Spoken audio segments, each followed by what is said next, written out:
It's time for From the Short Grass with Trey, a golf podcast for those who love golf, struggle with golf, and just like to enjoy the outdoors and fellowship with friends, all while chasing a ball around trying to put it in a 4 1/4 inch diameter hole. From the Short Grass is brought to you by Stevens Incorporated, an independent financial services firm with the freedom to focus on what matters most. And by Beechwood Pinnacle Hotels. We partner with you to deliver high-yield results by managing, developing, and investing in top-quality hospitality assets. And now, from the Short Grass, here is your host, Trey. Welcome to another edition of From the Short Grass. I am your host, Trey. You might not be playing a lot of golf as cold as it is this week, but I tell you what, my interview this week is with Magnus Lomholt. He's a graduate senior on the Little Rock golf team, and he comes from a place that gets pretty cold in the wintertime, Denmark. Yes, it gets really cold over there.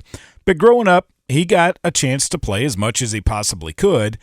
And how did he find his way to the United States? Well, you'll have to keep on listening to find that out. That's coming up in a matter of minutes. I want to tell you about our friends at Beechwood Pinnacle Hotels, Matthew Allen and Blair Allen. They know how to manage hotel properties. When you need an overnight place to stay, make sure you find one of their hotels, and all you do is go to their website, bphotels.com, to find one of the hotels that they manage. We're back after this. Stay with us. Strength is measured not by the number of accounts. Strength is placing value on relationships.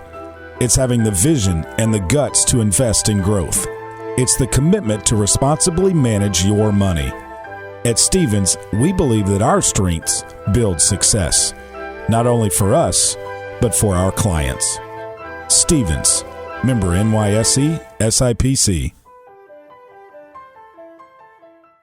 Traveling to Fayetteville to watch a game? Forgot to book a room for the night? Beechwood Pinnacle Hotel Group has you covered. Stay where the fans stay. Staybridge Suites is just south of Baum-Walker Stadium and is an all-suite hotel within walking distance of Baum-Walker, Bud Walton, and Razorback Stadium. Or you could stay at the Comfort Inn and Suites with newly remodeled rooms throughout the entire property. Find them on the web at bphotels.com. Beechwood Pinnacle Hotels. Welcome back to this edition of From the Short Grass. I'm your host, Trey. Magnus Lomholt is a graduate senior on the Little Rock golf team. He's gone through a coaching change after Jake Harrington left the Little Rock Trojans to become the head coach at New Mexico, so they brought in Austin Oaf. What does he think about Coach Oaf and that one putt that he made that sent the Little Rock Trojans from regionals onto the NCAA championships for the first time ever? You'll hear about it right now. On the tee, Magnus Lomholt. Magnus, thanks for joining me on From the Short Grass. How you doing? You're looking good. Ready for what I guess this is your final last semester. It's hard. It's weird and it's hard. I mean, it's been doing this for 4.5 years now, and on one hand, I'm ready to be done going to school and I'm ready to turn pro and do my own thing. But on the other hand, it's gonna be really weird, especially when we come June when we're all done. I've been fortunate to have the time of my life here. Got to experience some really cool things. Got to do some really cool things for the team. Been around at a time where we've been really, really good. So I've been super blessed and super fortunate to be around at a really good time here and just trying to soak it all in the next semester and do as good as we can and see how long that'll take us. Obviously, winning 2 conference championships, the last in the Sun Belt and then the first in the OVC that Little Rock participated in, has to feel good. It was great, and it was really, really good because first Sun Belt championship I went to with Little Rock, we finished second and lost in the final against Georgia Southern and came back and beat them the next year. So that made that first one just feel even sweeter because it was a little bit of a redemption.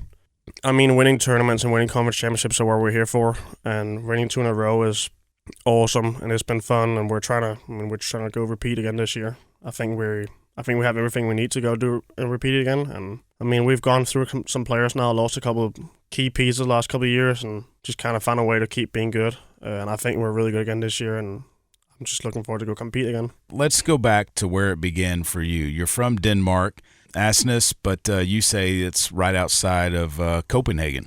Yeah, I grew up about 15 minutes, hour outside Copenhagen, in a small town out there. Actually, there's not a whole lot of things to do. If I wasn't playing golf, I wouldn't know what to do. Played golf out there starting when I was about 8. Played for 6-7 years out there at small clubs. We don't have country clubs or anything like that. It's all just membership clubs, but they're open for anyone essentially. Mm-hmm. Grew up out there, small little club, played golf. Just kind of got the hang of it and moved to Copenhagen when I was about 15 to go to a, what do I want to call it, a sports-specific high school.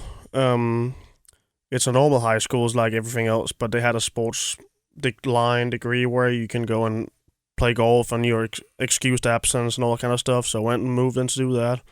And it's an hour away in car and 3 hours away by train. I didn't have a car. I mean, I couldn't have a car for another 3 years. So I moved away. I moved into a dorm. It was really weird moving out of home when you're 15, but I was really happy I did it. I had a great time. I lived with some other guys who played golf who ended up being really, really good as well. And we had a cool little community there and just got to go play golf every day. I would imagine you had to grow up really fast when you move out of the house at 15. Yeah, I didn't know we didn't have any of the support system you have in college where you can go to the cafeteria and all that kind of stuff. It was, I mean, you're on your own. You got to cook yourself. You got to clean yourself. You got to clean your own clothes. And first week I had to do my laundry. I had to cook my own food for the first time in my life. I was like, ooh, this is kind of hard. I think I cooked hot dogs the first night I had by myself, and it wasn't very good. But you kind of grew up pretty fast. You kind of got the hang of it pretty fast just because out of necessity. Yeah. And I mean, especially when I went to college, I was really happy I had already been through that whole mill because going to college was nothing new for me.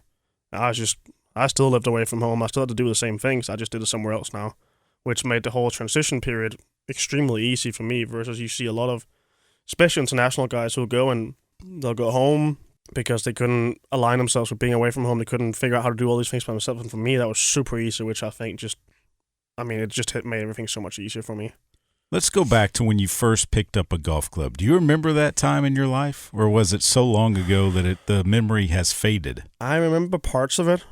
People ask me like how I got started, and I'm like, I'm not sure how I got started.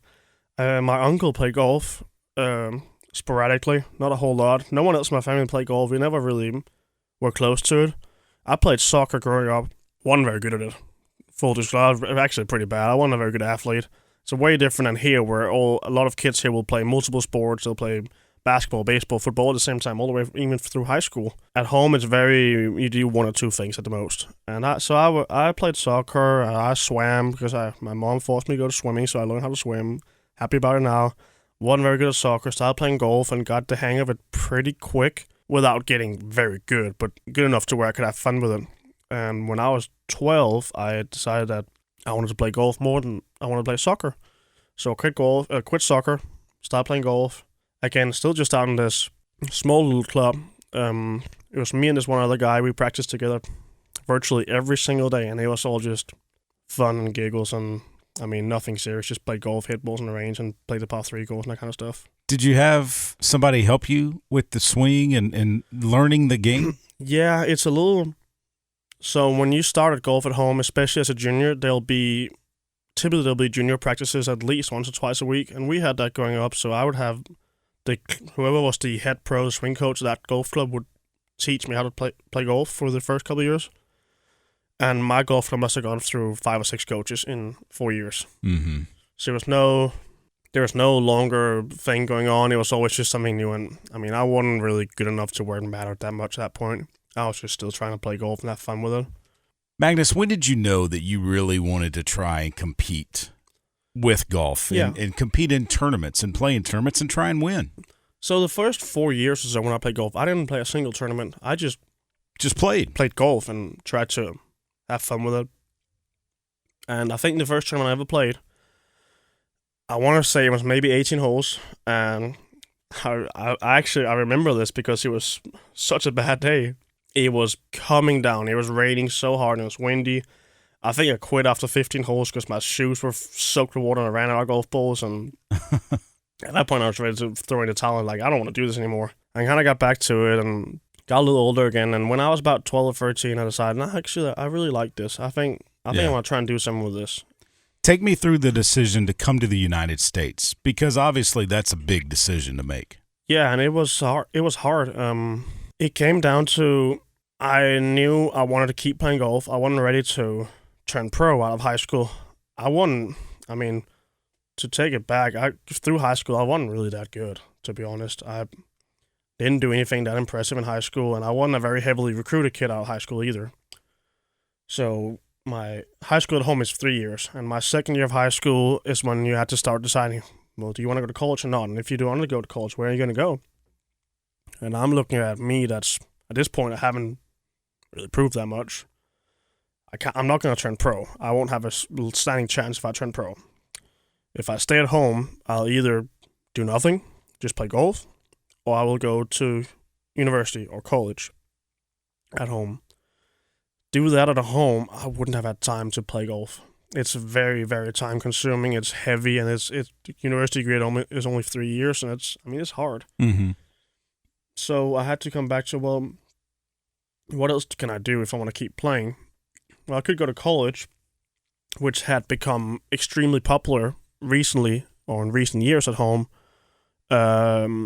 We've seen a couple of really, really good guys go to college and be extremely talented and do really well over here.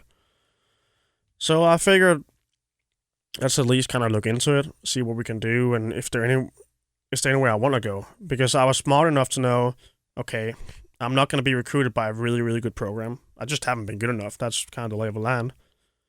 My parents aren't going to pay much for it because they already paid God knows how much for me to go to the sports high school and let me move out and pay for dorm and all that kind of stuff. And at home, you don't pay for school. It's fortunately free. So we don't have a college savings or anything like that. I knew I had to go somewhere that I probably didn't have to pay much for it.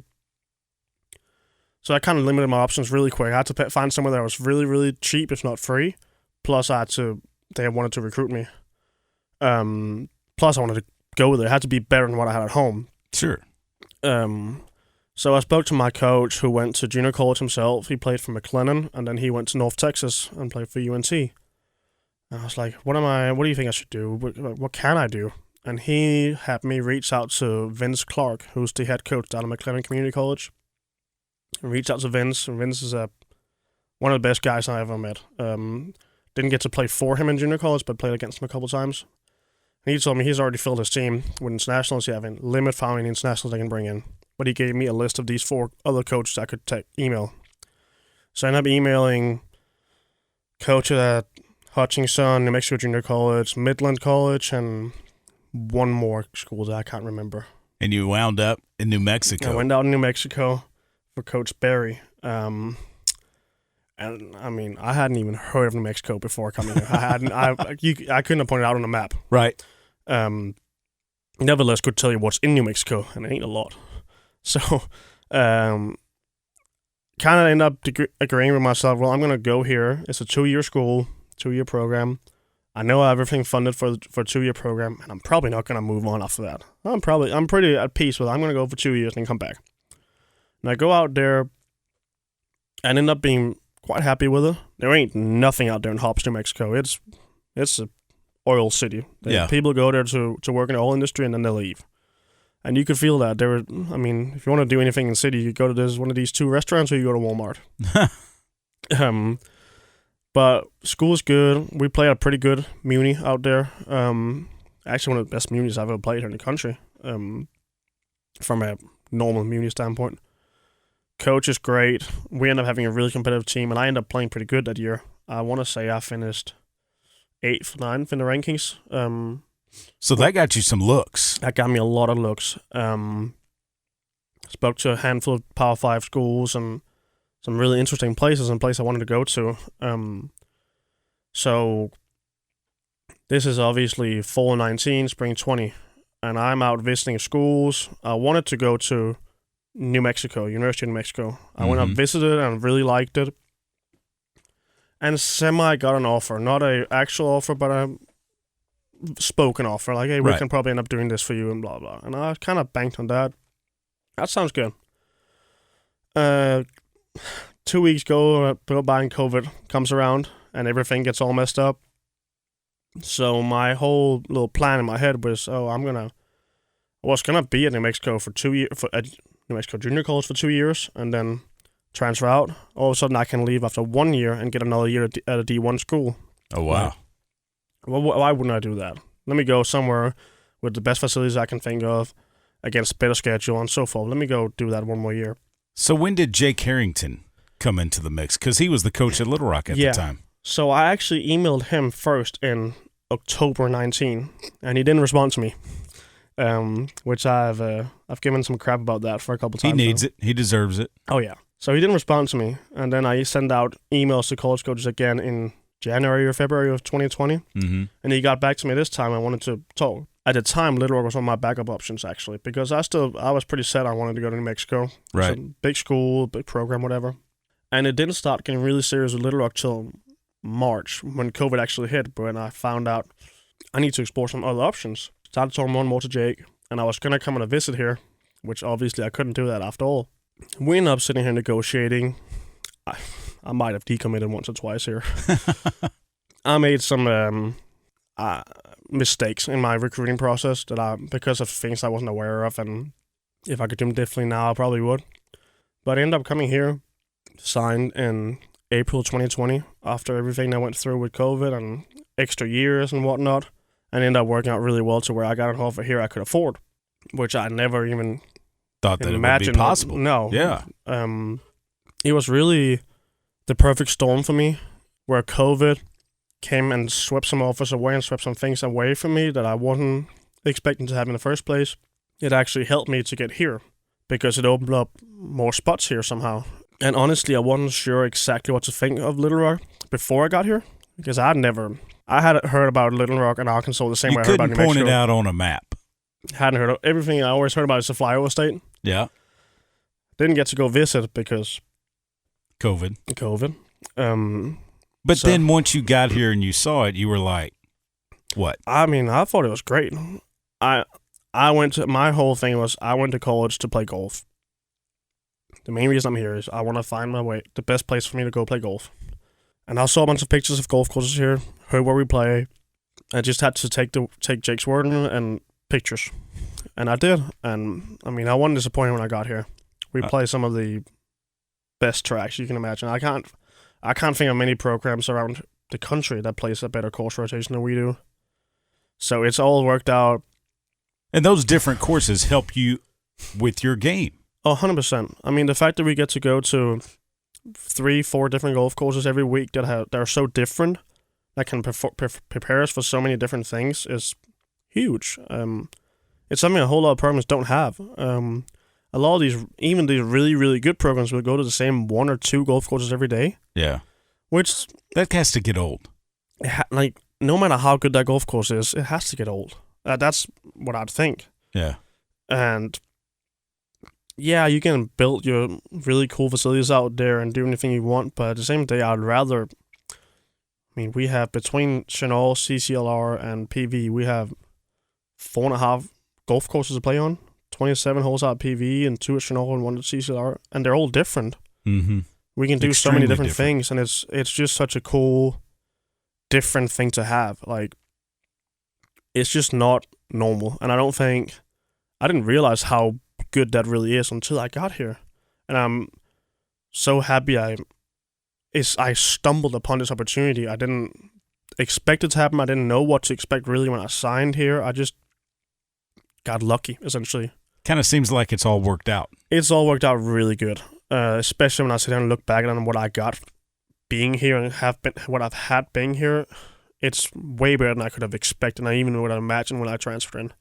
Obviously, going to the NCAA tournament at Karsten Creek and the way you guys advanced out of there, I would think that has to be the highlight of your collegiate career. 100%. I mean, sitting here looking back at it is such a fond memory. I got to be in the position I like to be in the most going into that day. I was the last guy out at regionals. I kind of got to sit back knowing I had to compete and do something good for the team, but sit back and see where we're at and so forth. And I mean, we played all right the first 2 days. Nothing too great. Like, a couple of guys of us posted a couple of rounds every day, and we were there, but didn't feel too great about it, to be completely honest with you. And we went into the last day, I'm like, we're going to have to do something pretty good here. Like, but I didn't really have any expectations to it, to be honest. We were at the end of the day, we were kind of happy to be at regionals that year. It was new. I hadn't been there in 20 years. That was a big achievement just going to regionals. Yeah, but then when you got into that final and you got down to the last couple of holes, specifically 18, what was going through your mind? So 18 was crazy. I didn't know where we were. I knew that we were behind. Even, I want to say I can't remember if I asked Patrick or Jake after 15, like, where we at? Like, do we have a chance? Yeah, what do I need to do? Do I need to do anything for the team? Do I need to be a little more aggressive? Whatever. And they were like, no, I mean, we might need 1 or 2 coming in, but let's pause on it right now. Okay. So on 15 at Carson Creek is pretty intermediate par 3. And I step up. I'm playing pretty good this round. I think I'm even par or so. And it's a hard golf course. Pretty windy. I'm stepping up in this par 3. It's a short right pin. And as I'm like starting my downswing, I have like a bug or something like that flies into my ear. And I hit this low, skinny heel down short right, which is a mega short side. It's sitting down in a bowl to a short pin. I'm like, all right, well, I'm making bogey. And I hit probably the best shot I hit all tournament. I hit like a high, soft flop shot that rolled out to like 15 feet. I made that for par. Wow. And it was such a momentum boost for me and for the guys around me, and it was great.